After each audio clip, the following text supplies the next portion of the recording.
Hello again, internets. Randall Thor here, and I am over here a bit more rested. I'm over here at Reynolds Residential Hall. Now, thing with Reynolds Residential Hall, that has a road leading up to it there, leading to the parking lot over there, and sort of a loop in front of it here. There's a field there with a volleyball net over there. Stairs over there, but Reynolds Residential Hall, let's just go ahead and talk about this.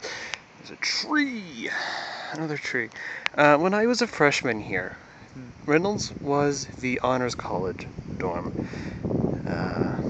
It was one of the nicer residential halls on campus. Okay, just a quick rundown of residential halls that exist now as opposed to the halls that existed when I was a freshman. When I was a freshman, we had Albright Benton, which is one building. We had Helder, Leatherwood, Harrell, Walker, Scott, Central Drive Hall, Reynolds, and Robertson. There was also Madison. Madison is the residential hall for graduates, those in graduate studies. Of course, now Helder and Leatherwood are gone, replaced with Balsam Blue Ridge. That's about it, really. Norton Road Hall was built. The thing with Norton Road Hall is apparently it's built on soft soil, meaning that the building is gradually sinking, and Western really needs to tear down the building and build it elsewhere, but they haven't done that because it's a hugely expensive project. It's a huge expensive project to build, blah, blah, blah, blah, blah. Yeah. Anyway, Reynolds was the Honors College dorm, meaning it was one of the nicer dorms on campus. And I'm sat out here in front of it. My oldest sister lived here when she was a student. I've had friends who have lived here. Of course, I was never in the Honors College I was never in the Honors College, not because my grades weren't good enough, they were. It's just I never cared. I never really bothered to go through the application process. So, even though when I graduated, my GPA was enough to be at least cum laude, or cum laude, however you pronounce it. Then again, I didn't walk, and that doesn't affect. But anyway, here we are, Reynolds. I might as well start walking here. Give you a better view. There's Buchanan in the distance over here. Buchanan, another of the residential halls that existed when I was a freshman. And when I was a freshman, Buchanan was all-female, an all-female residential hall. Since then, one semester, 2011 to 2012, Harrell Hall was closed due to renovations. They were renovating the building, making it more eco-friendly, like that, stuff like that. And so the question was, well, what do we do with students who lived in Harrell? Because Harrell is a co-ed by floor. Harrell was a co-ed by floor residential hall, and now I think it's co-ed by suite, like Central is. But the question was, what do we do with all of these students who no longer have a place to live, since we're closing their residential hall for an entire year? So, I don't know if it still is. I think it might still be, but Buchanan was made into a co-ed by room residential hall. You can see its construction of the building. It's kind of an L shape, kind of. Although L shape implies that one wing is longer than the other. I think that both sides are equal length. There goes the vehicle. I wasn't expecting a vehicle at all. But over there, you can see there's another building over there. Let's walk towards it. There's another building over here. This building over here is the old student union. Let's sort of zoom in on it here. The old student union building, which is now home to the multimedia, the broadcasting channels of Western. By broadcasting channels, I mean that it's home to the TV channel, the radio station, and the newspaper, university newspaper. I worked at the newspaper, Western Carolinian, for a semester and interned there for another semester, so I've worked there essentially an entire year. Western Carolinian is the name of the newspaper. But anyway, that's Buchanan Residential Hall. This Reynolds, I like the facade there. It looks like a fancy building, but it's getting on in years, and now it's just a basic residential hall. There's nothing special about it in terms of who can live there. But also, before I forget it, I think, yeah, I'm fairly positive about this, but these two buildings. There's a building over there. Reynolds and Reynolds. There's a shadow on the O, or it's just darkened. Reynolds Residential. There's Robertson over there. These two buildings are at the highest elevation on campus. Although I think I'm looking at the slope here, and it looks as though Robertson is at a slightly higher elevation than Reynolds, but these two buildings are the highest elevation on campus. No idea what the elevation is. But Robertson is another one of those special dorms, in that it's not for the common student. Robertson is the couples dorm.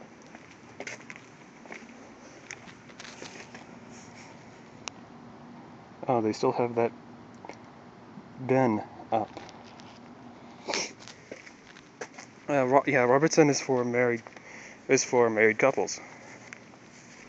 I've had a couple of friends married who lived there, so I've never actually been into Robertson, but I've heard that the interior is desperately in need of renovation.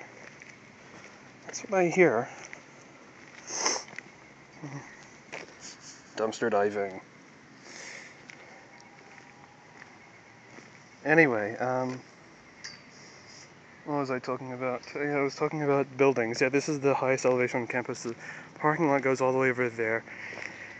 Now, at the far end of that parking lot, all the way over there, for some reason, I want to say that when my oldest sister was a student here, so this is going back 12, maybe 15 years at this point, maybe close to 15 years ago at this point. I want to say that at the far end of that parking lot there was a water tower. I vaguely remember there being a water tower over there. But no. Well, there isn't now. Lot 51. And there's actually a car in the parking lot. That's surprising. That's where the EMH vehicles park. Lot 51. What was that? The crying of Lot 51? Was that ever a thing, or am I just making that up? What's the tag on that car? It's a green tag. Vermont? Vermont tag. That's quite a distance from home. Yeah. But anyway, nowadays, at least, if there ever was, it's gone now. So yeah, parking lot. Sorry, that startled me. The person unlocking the doors in their car. But, almost 10 minutes into this. And what have I covered? I've covered Reynolds being a honors college, and now it's just open to anyone. But, yeah, what I'm going to point out over here that nowadays, at least, that's probably just a case of me misremembering. But that's the Chancellor's house over there, and you can't see it very well. Trees being what they are. But yeah, Chancellor's house over there. When I was a freshman, Actually, throughout my tenure as a student here at Western, the chancellor was John Bardo, and he was the one responsible for you. I'm not going to film that. It was an old, dirty, used condom on the ground. Ew, gross. On the pavement. But yeah, that's the chancellor's house over there. John Bardo was. But nowadays, Chancellor Belcher. Can't remember his first name. David, I think. David Belcher. But yeah, private drive, etc., etc. Narrow road. Parking only for... Why not, since I'm over here? And you can read that. Chancellor's residence and a service. Vehicles. But yeah, as best as I can film here. It's a modest, it doesn't seem that impressive of a house, really, for, you would think a chancellor. You can't really see it that well. But it just seems like a quaint little 2-story house. It doesn't seem that fancy or anything. But, got Chancellor's house, and, there you go. There's a road that leads down back to the main part of campus. Can't trans take that road. But other thing to mention here, make sure I'm not, since I'm looking back where I saw it, let me make sure I don't film it. No, it's all the way over there. Ew, gross. But yeah, there's an imposing building there, isn't there? Isn't it? It's a rather imposing building there, wouldn't you say?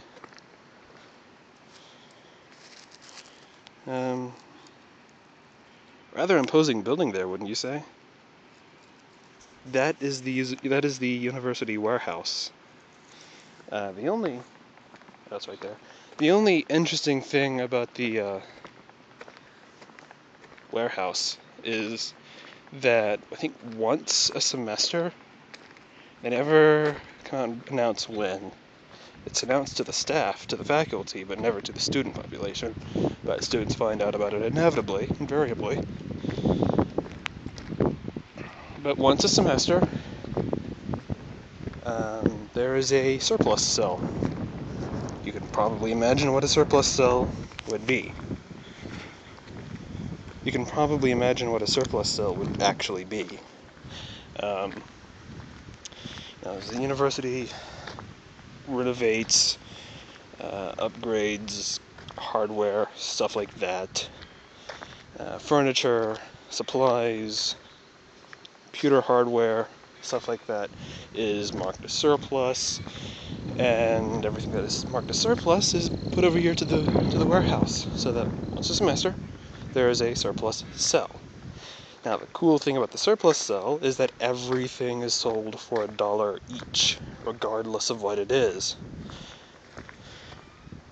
Well, I guess if it's some small, dinky item, that would feasibly sell for under $1. It would be sold for less. But everything is sold for $1 each, regardless of what it is. This includes computer hardware and chair and furniture.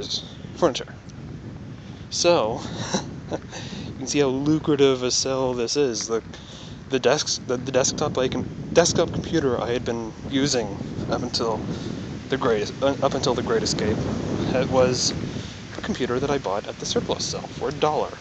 And the monitor too, $2. Of course, if you buy a computer, case, tower, laptop, the thing you have to realize is that the people walking along through there, so I might not want to, is that none of the computers have hard drives. They're not legally allowed to keep the hard drives, and they're legally required to take the hard drives out and destroy them before they sell the cases.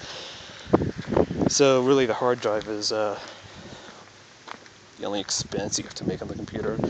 You have to. Everything else is just up to your own judgment, taste. But yeah, surplus cell, cool.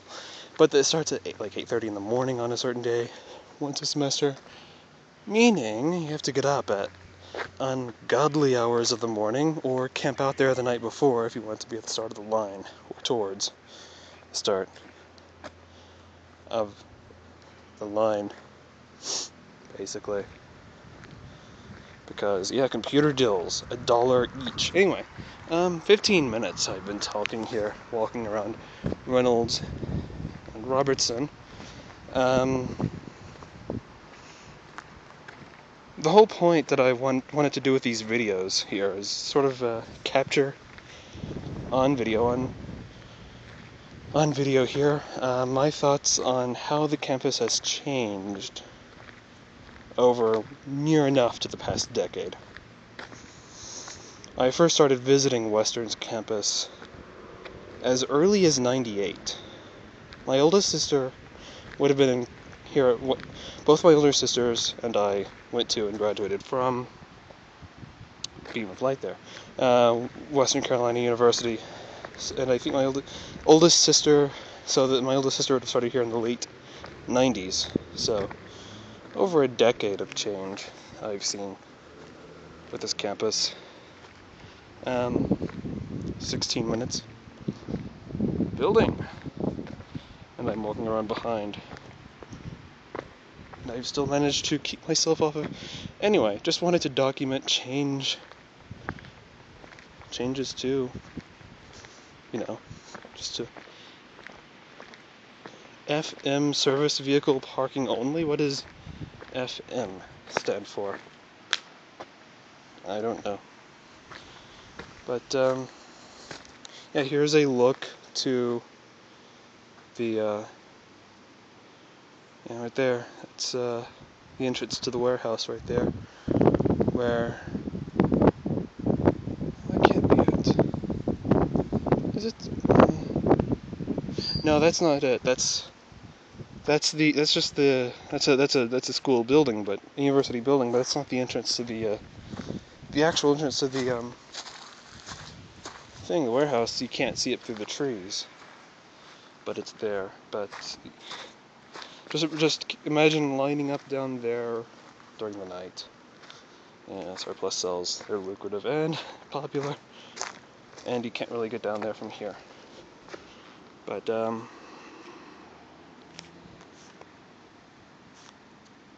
yeah, until next time, I don't know. Randall Thor. Peace out.